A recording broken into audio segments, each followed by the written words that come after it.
Audio Jungle। Gurugram में आम आदमी पार्टी का 9वां स्थापना दिवस गुरुग्राम जिला कार्यालय शक्ति नगर में धूमधाम से केक काटकर मनाया गया। इस अवसर पर जिला अध्यक्ष मुकेश डागर जी, डॉक्टर सारिका वर्मा जी, सुशीला कटारिया जी, कविता जी, राम अधलक्का जी एवं समस्त कार्यकर्ता उपस्थित रहे।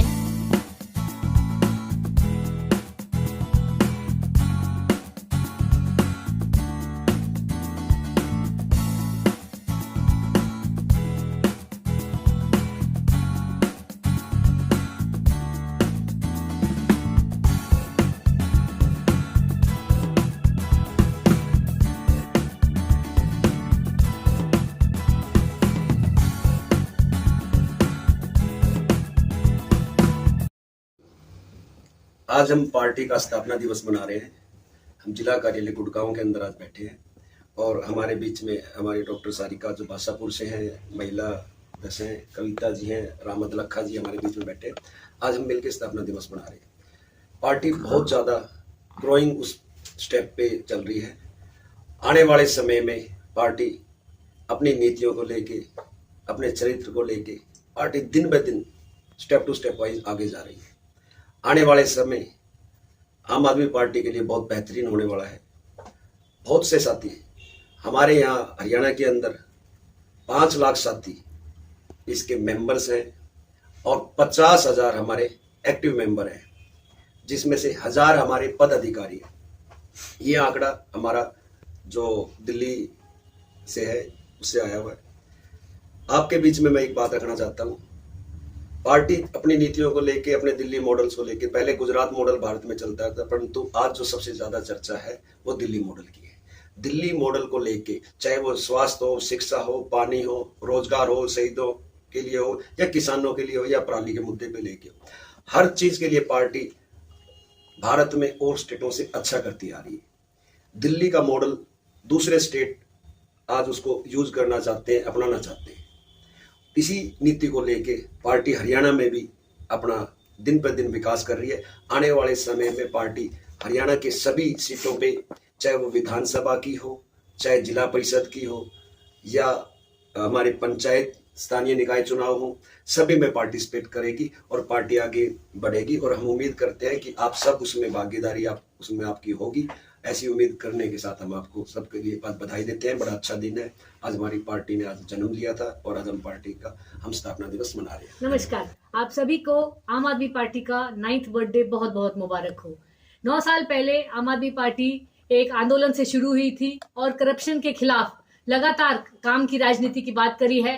अरविंद जी ने कहा था हम यहाँ राजनीति करने नहीं, राजनीति बदलने आए हैं। आज 9 साल बाद दिल्ली में जिस तरह से स्कूलों में एक परिवर्तन आया है, एक एजुकेशन रेवोल्यूशन आया है, दिल्ली सरकारी स्कूलों के बच्चे अब इंजीनियरिंग और मेडिकल कॉलेज के एंट्रेंसेस में अव्वल आ रहे हैं, ये इतनी बड़ी बात है। गरीब से गरीब बच्चा जो प्राइवेट स्कूल की फीस नहीं अफोर्ड कर सकता, अब उसको कोचिंग दी जा रही है और वो इंजीनियरिंग और मेडिसिन में घुस रहे हैं। अरविंद जी ने कहा था ना, हम देश बदलने आ रहे हैं। जरूरी नहीं है कि हम अपने आप ही करें। हमें देखते हुए कई राज्यों ने मोहल्ला क्लिनिक शुरू कर दिए हैं। कई राज्यों में अब काम की बात हो रही है, वरना आज तक सिर्फ दिल्ली में ही था कि हम अपना रिपोर्ट कार्ड लेके जाते थे और कहते थे ये आपके एमएलए ने घोषणा की थी, अब देखिए कि इन्होंने ये सब वादे पूरे किए या नहीं। दिल्ली में इकलौती आम आदमी पार्टी है जिसने अपने पूरे मैनिफेस्टो के मोर देन 90% चीजें कंप्लीट करी हैं। हमने उन बिजली सस्ती कर दी, पानी 20,000 यूनिट फ्री कर दिया, स्कूल बहुत अच्छे कर दिए, अस्पताल में हर प्रकार की फैसिलिटी हो गई, दवाइयां फ्री मिलती हैं, टेस्ट फ्री होते हैं और दिल्ली के लोगों को इतना बेनिफिट मिल रहा है कि दोबारा उन्होंने 5 साल बाद फिर से 63 सीट्स देकर आम आदमी पार्टी को विजयी बनाया है। इसी तरह मैं उम्मीद कर रही हूं कि पंजाब में, उत्तराखंड में, उत्तर प्रदेश में, सभी जगह लोगों को लगने लगेगा, गोवा में, कि काम की राजनीति हो। अब ये हाल है कि कांग्रेस के जो नेता है राहुल गांधी को केरला के बच्चे पूछते हैं कि हमारे स्कूल दिल्ली जैसे कब बनेंगे। दिल्ली सरकार ने एक मॉडल बना दिया है पूरे देश के लिए और हम उम्मीद कर रहे हैं अगर आम आदमी पार्टी हर राज्य में जाकर काम कर सके तो अच्छी बात है, नहीं तो उन राज्यों से उम्मीद कर रहे हैं कि आप भी एजुकेशन को इम्प्रूव करिए, रिफॉर्म्स अच्छे लाइए। किसी को फर्क नहीं पड़ता कि हिंदू है, मुस्लिम है, यादव है या जाट है। अगर हमारे बच्चे पढ़ जाएं, शिक्षित हो जाएं तो पूरा देश तरक्की करेगा, और इसी के लिए आम आदमी पार्टी बनी है। और आज 9 साल में हमने जो परिवर्तन किया है राजनीति साफ करने का, मैं उम्मीद कर रही हूँ कि आगे भी हम काम करते रहेंगे। आम आदमी पार्टी के जन्मदिन की मैं आप सभी को, अपने को और पूरे देश को बहुत बहुत बधाइयां देती हूँ। इस पार्टी के आने से हमारे जीवन में जो परिवर्तन आया है वो सबसे पहला यही परिवर्तन है कि इंसान की दो ही जरूरतें होती है कि वो अच्छा स्वास्थ्य रखे और अच्छी शिक्षा प्राप्त अपने बच्चों को करा सके। ये पार्टी इन दोनों चीजों को बहुत अच्छे तरीके से लोगों तक पहुंचा पा रही है। ये दिल्ली में हम सभी लोगों ने देख लिया है। अभी हम चाहते हैं कि हमारी आम आदमी पार्टी नेशनल पार्टी में कन्वर्ट हो जाए। उसके लिए हमें सभी देशवासियों को पहले दिल्ली का मॉडल जो हमने दिखाया है उस पर विश्वास किया है। वैसे ही अभी मुझे लगता है कि पंजाब के लोगों को भी दिल्ली का मॉडल देख के यकीन हो गया कि केजरीवाल जी जो भी बातें करते हैं, जो भी वादे करते हैं, वो उन पे खरे उतरते हैं, उन्हें पूरा करते हैं। जिस प्रकार से अभी उन्होंने 1000 रुपए प्रति माह महिलाओं के सम्मान में जो घोषणा की है वो वाकई काबिल तारीफ है। उससे महिलाओं में आत्मविश्वास तो बढ़ेगा ही, साथ ही उन्हें ये भी लगेगा कि हम भी अपनी छोटी छोटी जरूरतों को पूरा करने के लिए जो हमें 1000 रुपए मिले हैं उसके लिए हम इस पार्टी को चुने। और वो जैसे बाकी पार्टियां कहते हैं कि मुफ्त का देते हैं, मुफ्त के लिए लोगों को अट्रैक्ट करने के लिए मुफ्त की चीजें दी जा रही है, ऐसा नहीं है। वह एक सम्मान में दी गई राशि है जो कि बाकी सरकारों ने भी शुरू की थी, पर वो बुजुर्गों के लिए थी, महिलाओं के लिए किसी ने ध्यान नहीं दिया था। तो आज आम आदमी पार्टी का ध्यान महिलाओं की तरफ भी है ताकि वो अच्छी शिक्षा प्राप्त कर सके।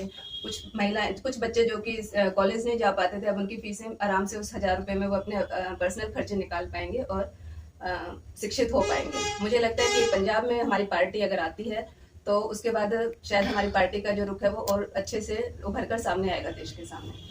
क्या है कि आम आदमी पार्टी मुफ्त में बांटने के लेकर क्या देश इस प्रकार से आगे बढ़ पाएगा, तो इस पर आपके क्या विचार है?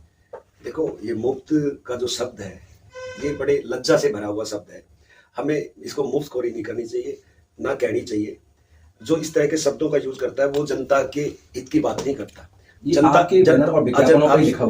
की बात, जनता की अगर हम बात करते हैं, जनता का ही पैसा जनता को अगर लौटाया जाए तो ये मुफ्तखोरी नहीं होगी। इसे हम मुफ्तखोरी नहीं कह सकते। हम मुफ्तखोरी वो है जो एक संपन्न आदमी, मंत्री हो, संतरी हो, उनके लिए बिजली, हमारे अरविंद जी कह चुके हैं, उनके लिए बिजली, पानी, उनका टीडीए, उनका सब चीज का उनके लिए मुफ्त है। और जबकि वो संपन्नता है, वो मुफ्तखोरी है। जिनको जरूरत है उनको उनका हक दे देना, वो अपने आप में मुफ्तखोरी नहीं है। अगर 75 इयर्स के बाद भी हम सभी जातियों को एक वर्ग पे नहीं ला पाए तो ये हमारी सभी सरकारों की नाकामी है।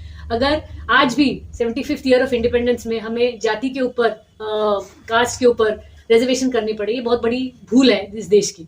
फाइनेंशियल कैटेगरी पे अगर कोई इकोनॉमिकली वीकर सेक्शन से है उसको बराबर के लाने के लिए अगर आरक्षण की जरूरत है वही मिलनी चाहिए।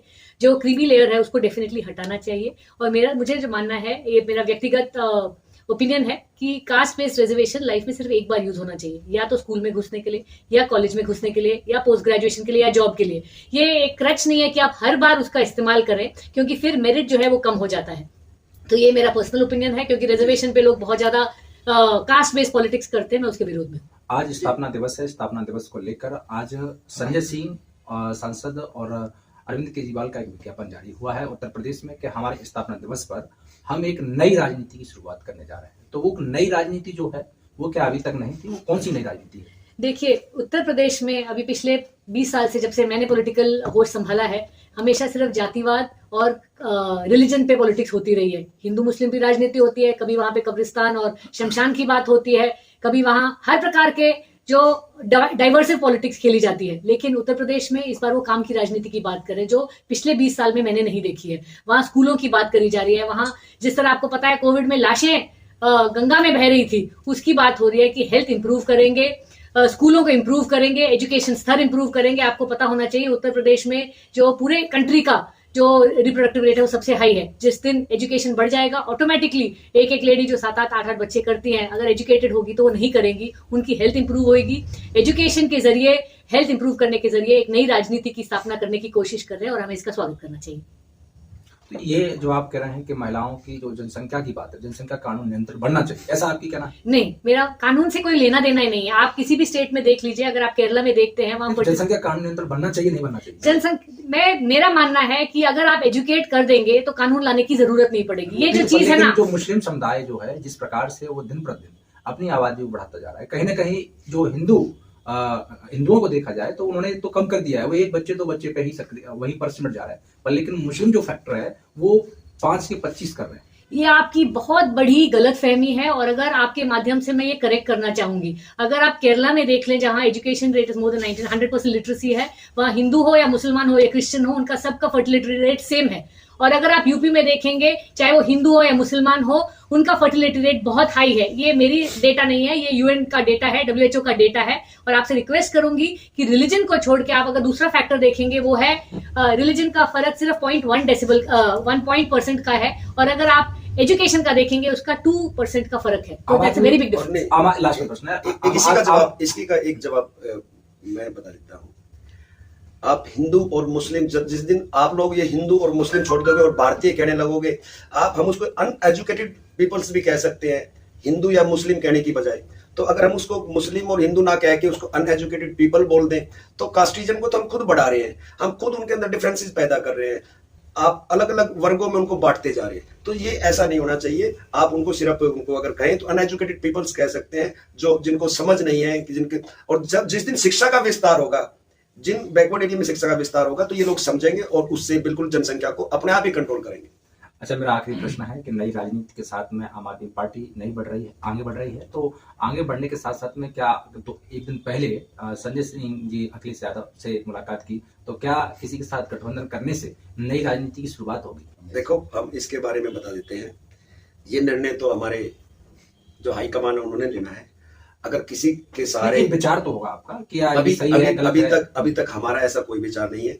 अगर कोई अच्छा प्रपोजल पार्टी को मिलता है और पार्टी को लगता है कि ये पार्टी के लिए अच्छा रहेगा, तो पार्टी उस पर विचार कर सकती है और आगे भी बढ़ सकती है। हम एजुकेशन की बात करें, लगातार जिस प्रकार कोई भी गवर्नमेंट एग्जाम होता है उस पर पहले लीक हो जाता है या कहीं ना कहीं उसको रोक दिया जाता है, तो इसका मेन कारण क्या है? देखिए, ये तो हमारे हरियाणा की बहुत खास बात है। आपको पता है कितने स्कैम आ चुके हैं। हरियाणा में सबसे ज्यादा अनएम्प्लॉयमेंट है, 1 out of 3 people in Haryana is unemployed. और उसके बावजूद पिछले कई वर्षों से कोई भी सीट भरी नहीं गई है, लाखों सीट्स वेकेंट पड़ी हुई हैं। और जब भी ये एग्जाम करते हैं, इनके अंदर से ये इनकी इतनी ज्यादा करप्शन है कि या तो ये पेपर लीक करवा देते हैं या लीक करवाने का ये न्यूज निकाल देते हैं ताकि वो जो पेपर है उसका रिजल्ट ना निकल पाए। ये हमारे लाखों यूथ के साथ बहुत बड़ा अन्याय हो रहा है और मैं उम्मीद कर रही हूँ कि खट्टर सरकार इस पर तंग से तंग रोक लगाएगा। जब आज 2 करोड़ सीबीएसई के बच्चों का पेपर हो सकता है बिना लीकेज के, तो हरियाणा में छोटे छोटे पेपर ये ठीक से करवा क्यों नहीं सकते? इतनी ज्यादा करप्शन क्यों फैला रखी है उन्होंने? एक्चुअल में हरियाणा के पास भर्तियां ही नहीं है।